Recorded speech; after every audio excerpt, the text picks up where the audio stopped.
नमस्ते बच्चे, आप सभी कैसे हैं? उम्मीद करता आप सभी अच्छे होंगे, बेहतरीन होंगे। आज इस वीडियो में बात करेंगे क्लास 10th का चैप्टर 2 जिसका नाम है अम्ल, क्षार एवं लवण। इसको इन्हीं से बोलते हैं एसिड, बेस एंड साल्ट। बात करेंगे पीएच स्केल क्या होता है। हमारे दैनिक जीवन में पीएच का महत्व क्या होता है बता दूं आपको। पीएच स्केल एक ऐसी स्केल होती है जो किसी भी अम्लीय या क्षारीय माध्यम को मापा जाता है। किसी भी अम्लीय या क्षारीय माध्यम को मापा जाता है, उसे पीएच स्केल कहते हैं। पी मतलब क्या होता है? पोटेंज, हिंदी में बोलते हैं पुषांश, जिसका मतलब होता है शक्ति। क्या होता है? शक्ति। पी मतलब क्या होता है? पुषांश, जिसका मतलब होता है शक्ति। और एच मतलब क्या होता है? हाइड्रोजन। क्या होता है? हाइड्रोजन, ये होता है। तो पीएच स्केल 0 से लेकर के 14 तक होता है। पीएच स्केल 0 से लेकर 14 तक होता है, जिसमें 0 से 7, 0 से 7 से कम 6.9 अम्लीय होते। क्या होता है? आपका अम्लीय होता है। और आपका ये अम्लीय हो गया। और 7 से 7.1 से लेकर के 7.1 से लेकर आपका 14 तक क्या होता? क्षार होता है। क्या होता? क्षार होता है, जिसे इंग्लिश से बोला जाता है बेस। क्या बोला जाता है? इंग्लिश में बेस बोला जाता है। अब बात करेंगे, अब आप देखिए ये अम्ल का डायग्राम है, जिसमें आप देखिए 0 से लेकर के 7 तक क्या बच्चे? अम्ल है, यानी कि 6 तक क्या आपका अम्ल है। 0 से जो 6 तक है क्या आपका अम्ल? क्या है? अम्ल है। और 8 से 14 क्या आपका क्षारक है। इसको बोलते हैं क्षारक, ये क्षारक होता है। और ये क्या आपका है? अम्ल। क्या है? ये आपका अम्ल। लेकिन जो 7 है ये क्या आपका है? ये आपका उदासीन। क्या आपका? उदासीन है। तो 7 क्या आपका है? उदासीन है। चलिए बात करते हैं हमारे दैनिक जीवन में पीएच का क्या महत्व है। देखिए हमारा जो दैनिक जीवन, हमारा जो डेली लाइफ है, उसमें पीएच का क्या क्या महत्व होता है हम बता दें अब आपको। पहला महत्वपूर्ण, दांतों का क्षय करना। मतलब कि आप देखते होंगे जब मुंह का पीएच मान 5 से जब मुंह में पीएच का मान 5.5 से कम हो जाता है, तो उस व्यक्ति को एनिमल नष्ट होने लगता है, जिसके कारण से उस व्यक्ति के मुंह से क्या आता है? दुर्गंध आता है। क्या आता है?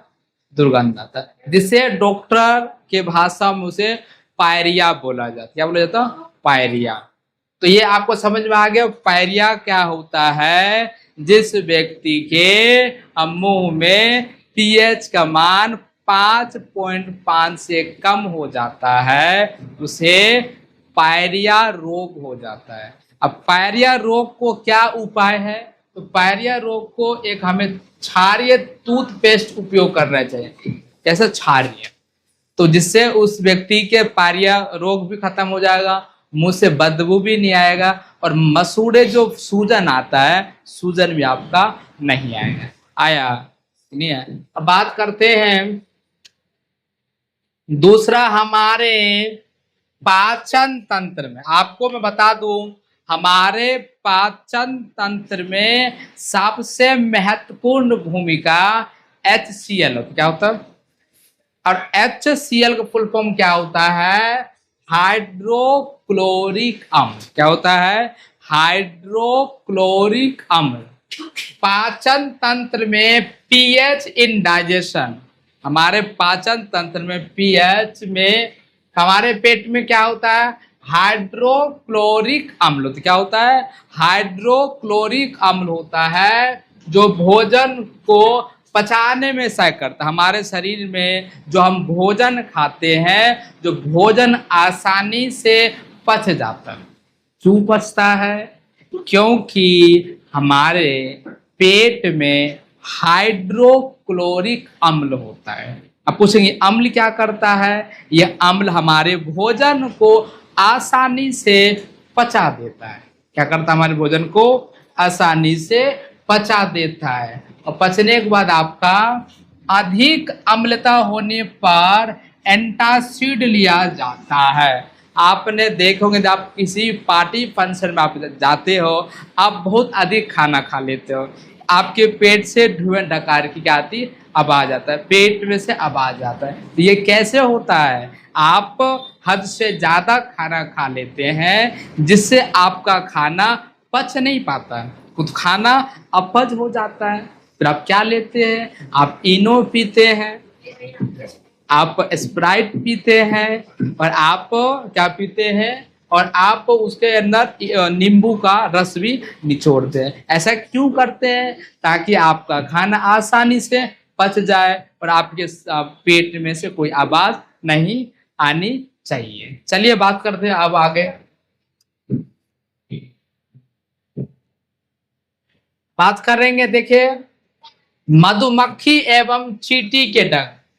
मधुमक्खी यदि आपको काटता है, यदि चींटी काटती है, तो जिस जगह काटा जाता है उस जगह फूल जाता है। क्यों फूला जाता है, क्योंकि मधुमक्खी और चींटी के काटने से या डंक मारने से और चींटी या मधुमक्खी फॉर्मिक अम्ल को स्रावित करता है। आप पूछेंगे फॉर्मिक अम्ल क्या होता है, जैसे ही चींटी ने मधुमक्खी ने डंक मारता है उस जगह पे, तो उस जगह क्या होता है, फूल जाता है और आपको खुजली में लगने लगता है। आया समझ में, खुजली क्यों लगा, क्योंकि मधुमक्खी ने क्या किया, डंक मारा, और डंक के द्वारा उसने कौन सा अम्ल को छोड़ा है, फॉर्मिक अम्ल को।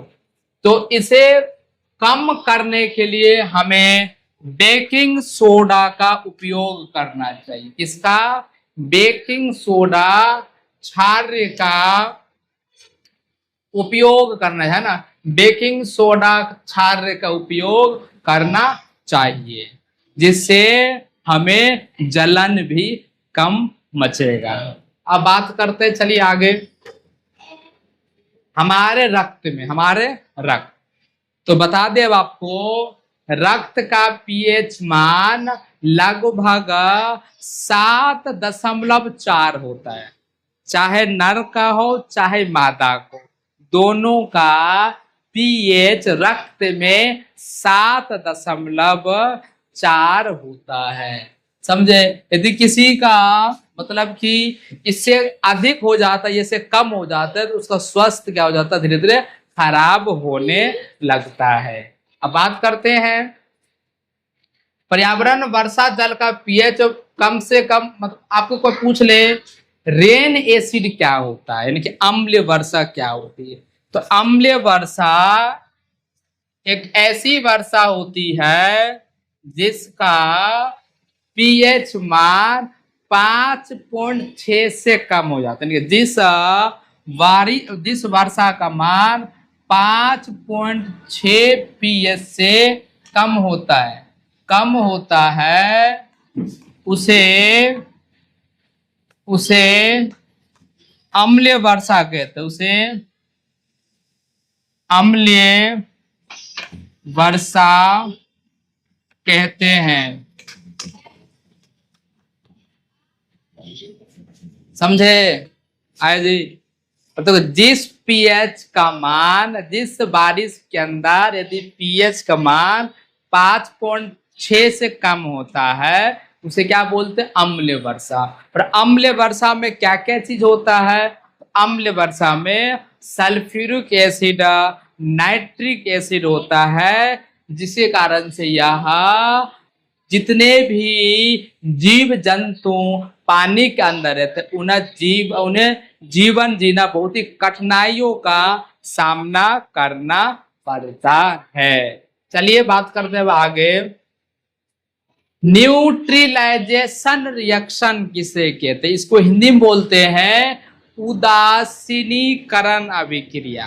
आप बताएंगे उदासीनीकरण अभिक्रिया एक ऐसी अभिक्रिया होती है जिसमें अम्ल क्षारक के साथ अभिक्रिया करके लवण और जल का निर्माण करते हैं। ऐसे अभिक्रिया को उदासीनीकरण अभिक्रिया कहते हैं। आए समझ में? आपसे पूछ ले उदासीनीकरण अभिक्रिया क्या होता है, आप बताएंगे उदासीनीकरण अभिक्रिया एक ऐसी अभिक्रिया होती है जिसमें अम्ल क्या है, अम्ल क्षारक के साथ, ये क्या आपका क्षारक है, अम्ल क्षारक के साथ अभिक्रिया करके लवण और क्या आपका लवण और जल का निर्माण करते हैं। तो ऐसे अभिक्रिया को उदासीनीकरण अभिक्रिया कहते हैं। अगला देखिए,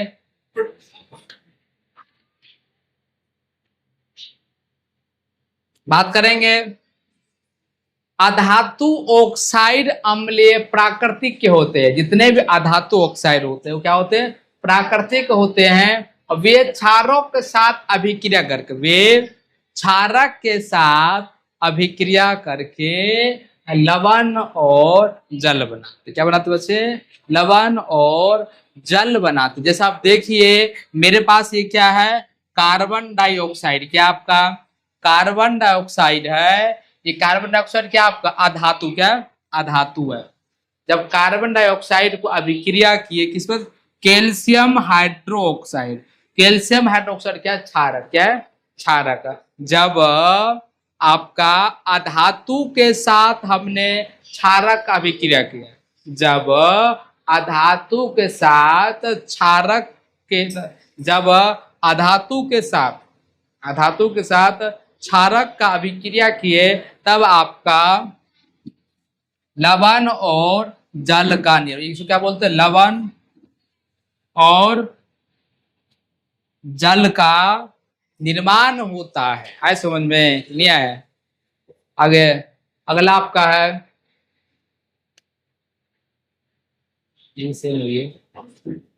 जलीय विलयन में क्षार। देखिए जी क्या होता है, क्षार जल में घुलकर हाइड्रोक्साइड आयन बनाते हैं। जो क्षार होता है जैसे जल में घोलिएगा क्या बना देगा? आपका हाइड्रोक्साइड आयन बना देता है। अगर आप देखिए बात करेंगे साधारण नमक का रासायनिक सूत्र। ये क्या होता है? आप देखिए साधारण नमक किसे बनता है?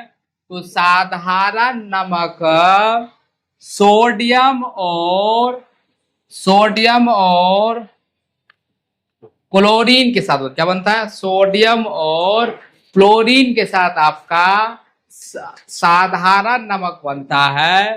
तो साधारण नमक हम क्या बोलते हैं? Common salt. जो हम अपने घरों में भोजन के पर्पस के लिए हम इसका उपयोग करते हैं। कोई आपसे पूछ ले से आपका नमक का रासायनिक सूत्र क्या होता है, तो नमक का रासायनिक सूत्र सोडियम क्लोराइड होता है।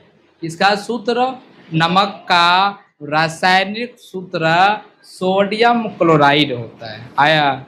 अगला बात करते हैं नमक कैसे बनता है।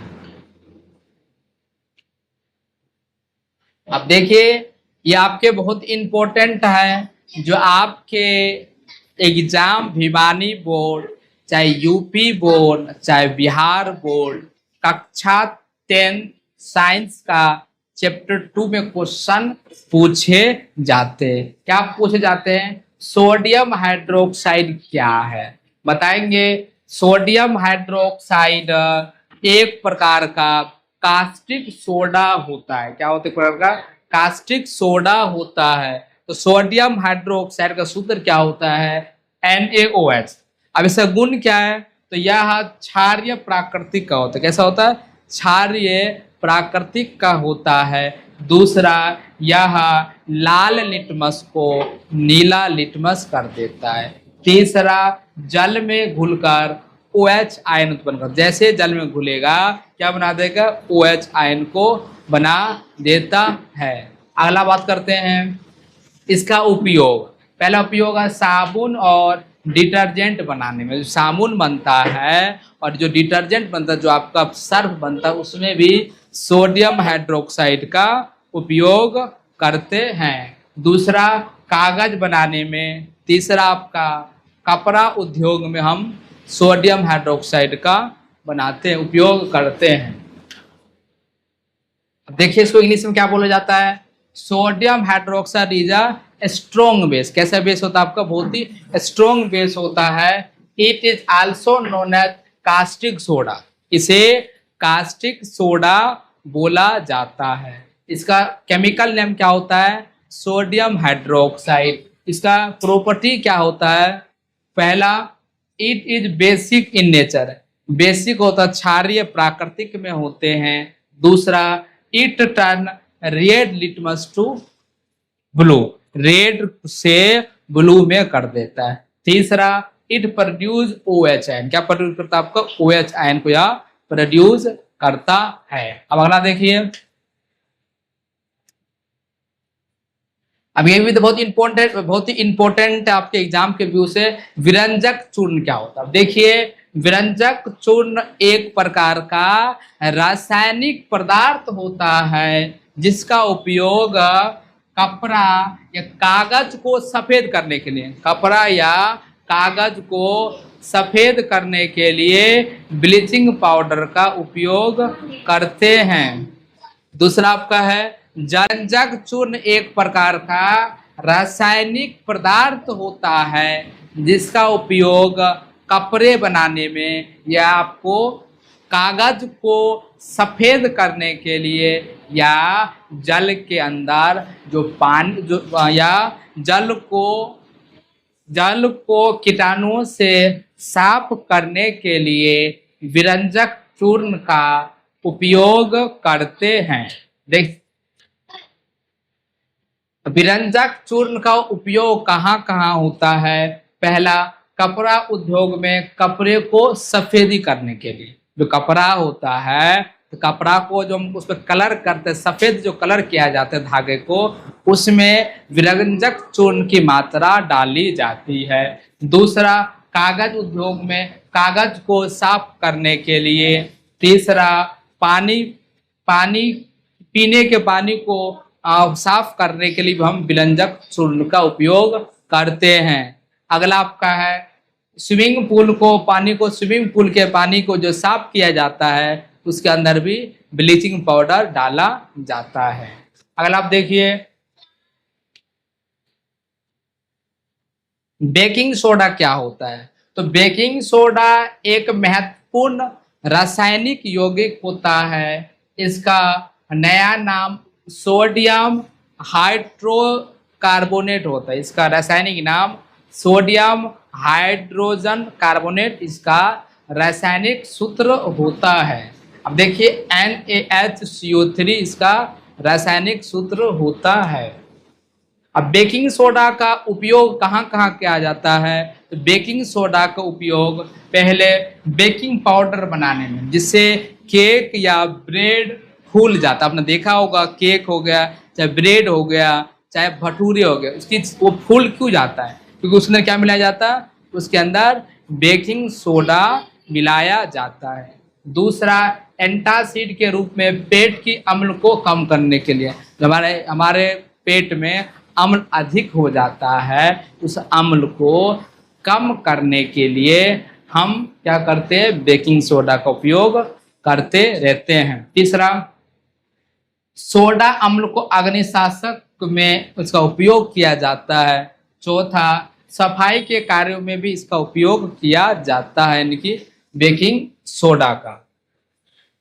अब देखिए अगला आपका धोने का सोडा क्या होता है। तो धोने का सोडा एक महत्वपूर्ण रासायनिक यौगिक होता है। इसका रासायनिक नाम सोडियम कार्बोनेट डेकाहाइड्रेट। आपसे पूछ ले वॉशिंग सोडा का रासायनिक सूत्र क्या होता है, तो वॉशिंग सोडा का रासायनिक सूत्र सोडियम कार्बोनेट डेकाहाइड्रेट इसकी रासायनिक सूत्र होता है। अब देखिए Na2CO3 10H2O इसका रासायनिक सूत्र होता है। अगला देखिए धोने का सोडा का उपयोग कहाँ कहाँ होता है। पहला, यह सफेद रंग का क्रिस्टलीय ठोस पदार्थ होता है। कैसा होता है? सफेद रंग का क्रिस्टलीय ठोस पदार्थ होता है। दूसरा, यह जल में घुलनशील होता है। यह जल में घुलनशील होता है। तीसरा, इसकी प्राकृतिक क्षारीय होती है। कैसी होती है? इसकी प्राकृतिक क्षारीय होती है। चौथा, यह कठोर जल को सॉफ्ट करने में सहायक होता है। जहाँ कठोर जल होता है उस कठोर जल को नरम किया जाता है, सॉफ्ट किया जाता है आपका बेकिंग सोडा यानी वॉशिंग सोडा। अब ये देखिए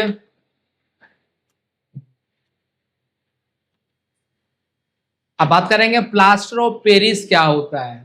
तो प्लास्टर ऑफ पेरिस एक सफेद चून व्हाइट पाउडर होता है। जब जिप्सम को 373 केल्विन पर गर्म किया जाता है तब आपका प्लास्टर ऑफ पेरिस का निर्माण होता है। इसका सूत्र क्या होता है? CaSO4 हाफ H2O इसका रासायनिक सूत्र होता है। बता दें प्लास्टर ऑफ पेरिस का उपयोग कहाँ कहाँ होता है। तो प्लास्टर ऑफ पेरिस का उपयोग टूटी हुई हड्डी पर प्लास्टर चढ़ाने के लिए, दूसरा मूर्ति हो गया, खिलौने हो गए, इनको सजाने के लिए, तीसरा दीवारों की छतों पर जो डेकोरेशन करते, जो पुट्टी करते हैं, जो अच्छा शानदार दिखता है दीवार का छत, उसमें हम प्लास्टर ऑफ पेरिस का उपयोग करते हैं। चौथा, ब्लैक बोर्ड चौक जो बनता है, ब्लैक बोर्ड चौक, उसमें हम प्लास्टर ऑफ पेरिस का उपयोग करते हैं।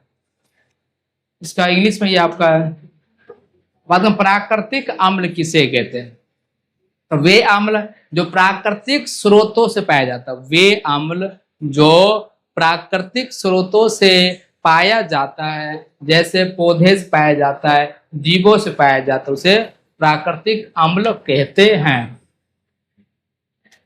जैसे मैं आपको बता दूं सिट्रिक अम्ल, औद्गलिक अम्ल, फॉर्मिक अम्ल, सारे आपके प्राकृतिक अम्ल के उदाहरण है। प्राकृतिक अम्ल का उपयोग क्या क्या होता है? पहला, खाद्य पदार्थ में स्वाद बढ़ाने के लिए, दूसरा खाद्य संरक्षण करने के लिए, तीसरा दवाइयों में निर्माण करने के लिए, और चौथा पेय पदार्थ और खाद्य पदार्थ में उपयोग करने के लिए हम नेचुरल अम्ल का उपयोग करते हैं। ये आपका है।